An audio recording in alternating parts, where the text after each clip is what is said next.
Hello and welcome back to my channel. If you are new here, my name is Layla and today I'm giving you an income report for November 2023. This income report is specifically for my side hustle earnings as well as my extra income.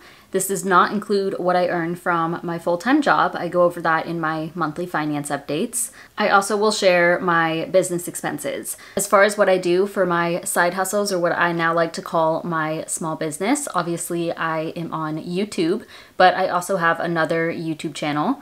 I have a couple of blogs. I offer financial coaching, and then along with all of that, there are other ways to earn income. So this would be like affiliate sales, sponsorships, as well as my Etsy shop. So let's go ahead and get to it. I'm going to start with my business income, and these are going to be from smallest earnings to highest. First up would be Buy Me a Coffee / direct support. And that was $22.35. This came from one person, and that would be Natalia. She bought me 5 coffees through Buy Me a Coffee, and this is what I ended up getting from that. I do invest any of my direct support at this point. Next, we have Thinkific. That was $189.92. So Thinkific is a platform where you can host your courses, and in November I did launch my course. It didn't exactly go as planned. I'm going to talk more about this in my sabbatical update, but I would say this was a little bit of a business fail, which is fine. But I did make 2 sales on that course, and that came out to $189.92 after the fee. Next is Etsy. I do have an Etsy shop related to finance stuff. I have a number of digital downloads, so spreadsheets, and then I also sell really cute finance stickers. So if you're interested, definitely check it out. But from Etsy, I received $289.56. Next would be coaching, my favorite thing to do if you're interested in one-on-one sessions with me. If you want to pay down debt, to budget, to save, anything associated with finances, I am your girl. And I made $327.08 from that in November. Next up is Mediavine. These are display ads on my lifestyle blog, Living Like Layla. I have not written on this website in years, but I received $522.06 from that ad revenue. Mediavine actually takes 3 months to pay out. I do get a payment every month, but the earnings are from 3 months prior to that payout. And for some reason, this has just been increasing every single month, and I don't know what's going on. At this point, it's kind of like passive income. I am so very grateful that I just let that blog chill there. I spent a lot of time on that blog. Like, I still really, really love it. I had an amazing time writing for that blog, and sometimes I miss it, but I'm just not in, that's not where I'm focusing my efforts right now, but maybe at some point I will. So it's pretty cool just to see that it's doing well without me like changing anything. Next is affiliate / sponsors. That was $683.42. Not too much going on in November, but I think in December it will be a little bit higher. And then final thing here, Google AdSense. So that is YouTube ad revenue, $1,168.56 for a total of $3,202.95. And of course, we can now hop over to my goal tracker. Y'all already know that my business income goal for 2023 was $30,000, but I already passed that. I think I had already reached 30K by September. It might have even been August, but obviously we're just going above that. So in November, like I said, over $3,200, and now for the full year, I have earned $38,981. I think for all of 2023, it's going to be like 42K or so. I was hoping to get like 45, but I don't think I'll earn that much in December. But hey, you never know what's possible. But this is still absolutely incredible. I'm very proud of myself, very grateful, happy that y'all are here, and so grateful that y'all are here because none of this would have been possible without y'all. But it's really exciting to see my efforts finally paying off, just because I've been working on my side hustles for so long, and I've never made this amount of money. So yeah, just a lot of patience, a lot of work, dedication, discipline, and slowly but surely getting there. Next is my extra income. These are earnings that are outside of my business, usually various apps that I use or credit card cashback. First up, Citi Cashback. This is the City Custom Cash Card, which I use to buy only groceries because I get 5% cash back there. $15.39. Chase Cashback, $61.54. This was a little bit higher because in Q4 they give 5% on PayPal purchases, and I spent more money on like furniture and stuff in, I guess it was October, and then various other things I was able to purchase using PayPal. And yeah, because of that, I got 5% on a lot of larger purchases. So that's why this is higher, which is exciting. Next is Lovesac price adjustment. That was $103.23 refunded back to me. This was pretty exciting because I recently purchased the Lovesac. I bought it in October. And then in early November, I got an email from Lovesac that was promoting their like early Black Friday sale. And it was 30% off. So when I initially purchased my Lovesac, it was like 20% off. And then a month later, less than a month later, it was 30% off. And I was like, I wonder if they would do a price adjustment. And sure enough, they do. Like if you go to their website and go to like customer service or support, there's an option on there where you can select like, I would like a price adjustment. You had to have purchased the item like within the past 2 weeks or something. I think I was like right outside of that, so I wasn't sure if they actually would adjust the price at all, but they did. Like all I had to do was fill out the form, explain that I paid this much. I didn't even probably have to explain that because they can see my order information, but I just said I was hoping I could get the extra discount because I just barely missed it. And that's what they did. So I got $103 back, which is exciting. And the Lovesac itself is still very, very expensive, but to me that's still a win, you know, like it's a big chunk back.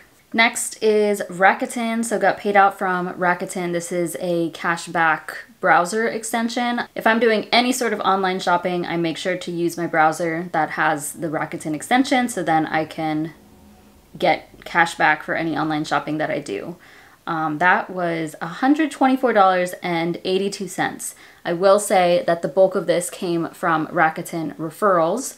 I think right now they have $40 referrals. So if you sign up and purchase like $30 worth on Rakuten or like on a website through Rakuten, then you get a $40 bonus. And I would as well. I think this amount had like 3 or 4 different referrals in there. So thank you so much to whoever used my link. But yeah, genuinely Rakuten is really cool, and I've earned quite a lot of cash back through that platform just from doing my usual spending that I would have done anyway. And then final thing, an Ally bonus. I opened the Ally checking account back in October.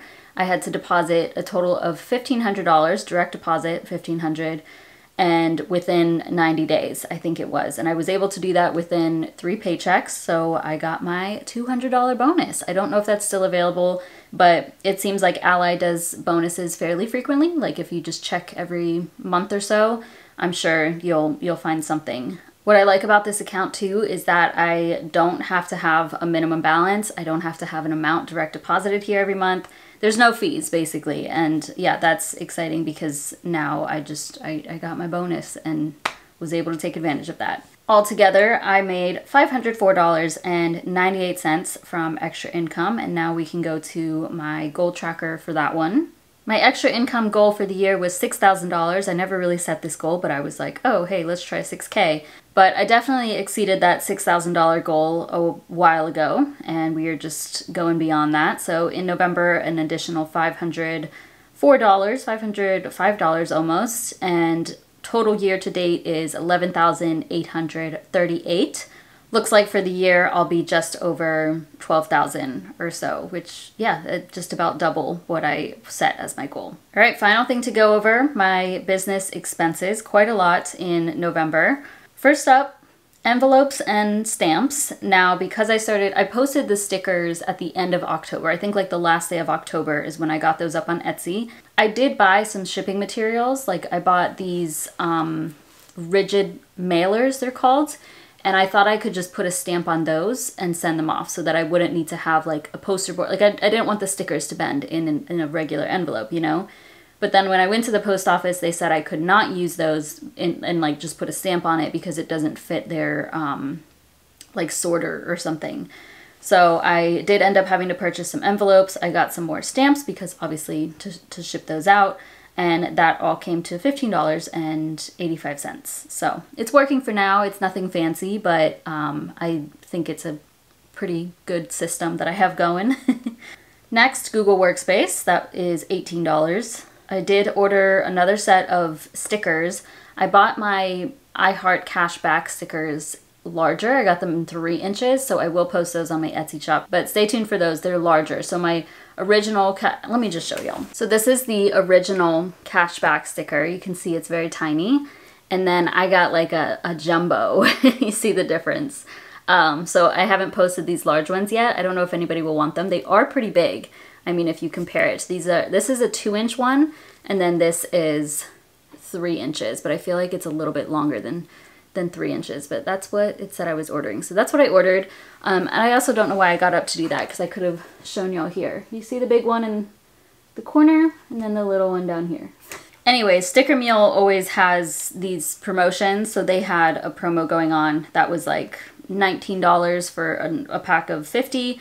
So that came to $20.14. I do have a link for Sticker Meal. You can get a $10 credit through that if you want to order some custom stickers. Next is Virtual Address. I did also open this in October so that I could send out these stickers without using my personal address. So this is just like a random address in Atlanta. And I paid for a full year of that in November. That came to $95.76. Thinkific, I did have to pay for that course platform. Now, you know, looking back at it, I didn't need to do that because, so I had paid for Thinkific back a couple of months ago, but then I realized in November when I was like launching everything that I needed to upgrade my plan in order to have one of my group coaching. I wanted that to be hidden. I didn't want it to just be public. And in order for me to do that, I would have to upgrade. And now looking back, because like I said, I'll talk about it, but group coaching was not a success for me. I literally just blew $362.05 in order to upgrade for nothing. So that's cool. We'll see if I can. I don't think I can downgrade. It is what it is. Hopefully my course takes off at some point, but yeah, I don't know. That's frustrating. I didn't even realize that until I started talking about it. Final thing is LT Media. They are who edit my YouTube shorts, and that is $800. Altogether, I spent $1,311.80 for business expenses. So burning pretty hot for November. This will be going lower in the new year, which I am looking forward to because I'll be able to save a lot more money. But yeah, it just is what it is. The good thing about business expenses is that I could write all of these off when it comes to tax time, and it saves me a lot of money on taxes. I would say 2023 was definitely a year of experimentation and also a lot of investing back into my business. I wanted to see, you know, if I invested in that, what would be the outcome? If I tried this, what would be the outcome, you know? And a lot of these things I can look at and be like, oh, I spent a lot of money on that and I probably shouldn't have, you know? But at the end of the day, I am glad that I did. Like, yes, I would rather have the money, but I'm glad that I did because I tried something, and even if it wasn't a success, like at least I know that now, you know, I can learn from it, move forward, and now I know in 2024 and beyond that maybe I don't need to invest in that, or maybe I don't need to be paying for that. So yeah, 2023 was definitely a higher burn month for business expenses, but I think it's going to be worth it in the long run. So that's everything as far as my earnings go for the month of November. Let me know if y'all have any questions, but otherwise, thank you so much for watching. Please give this video a thumbs up, subscribe if you haven't already, and I'll see you in my next one.